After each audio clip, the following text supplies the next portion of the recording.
years of Hollywood Babble-On. Kevin, tell me a little bit about the event Monday night and what people can expect when they go. The drive-in Babble-On 10th anniversary show is going to be like every Babble-On, except the audience will be sitting in their cars. And I guess we'll know if we're funny by the way they honk their horns or something like that. The socially distanced Babble-On. Being projected on the big drive-in screen is a hoot, so being able to talk about the stars while under the stars is pretty awesome. I want to talk about the humble beginnings of Hollywood Babble-On. How did it all start?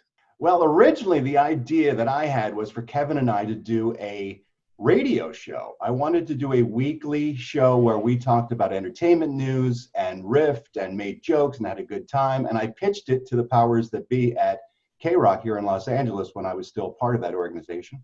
And they passed. They weren't interested. Nobody wants to hear anybody talk on the radio, they said. So we took that pilot and we put it on a shelf. And then Kevin was actually renting his own space, a little black box theater on Santa Monica, where he had the idea to do podcasts in front of a live audience before anybody really was doing it. And we said, why don't we do that thing that we were going to do on the radio? We'll just do it as a podcast in front of an audience. And that's how the show was born 10 years ago. So a lot of comedians are really clamping down on people getting little video snippets of their shtick, and I don't blame them for that. But it doesn't really apply to our show. It really doesn't. The whole idea of this show is like we're going to give it away. We're going to give it away anyway. So yeah, it was like, here's a free podcast, and if you like it, come see the live show when we're in town or near you. Ralph, I want to talk about some of the highlights over the last 10 years. Memorable guests, memorable moments that you can share with us. It's been fun for the show to grow into this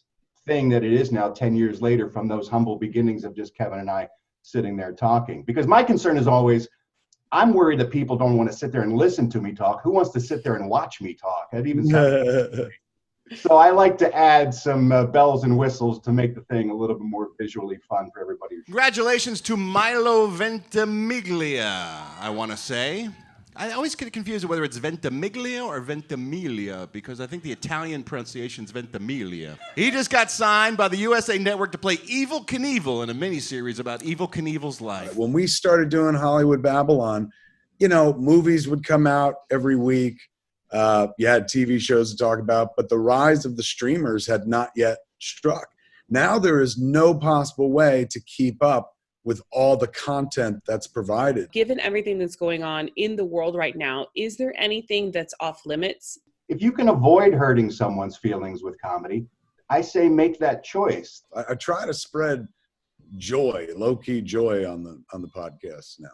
Plus, Kevin has me, and I have no problem telling everyone what I don't like. So I can always pick up the slack in that department. Oh yeah, it's nice being the nice guy. It's great when you got a pit bull to your left. Well, you guys do play off of each other beautifully. You can tell that you have a great partnership and a great friendship. And we have enjoyed watching you all over the past 10 years. Thank you again, and congratulations on 10 years. Thank you. Pleasure, man. Absolutely pleasure talking to you.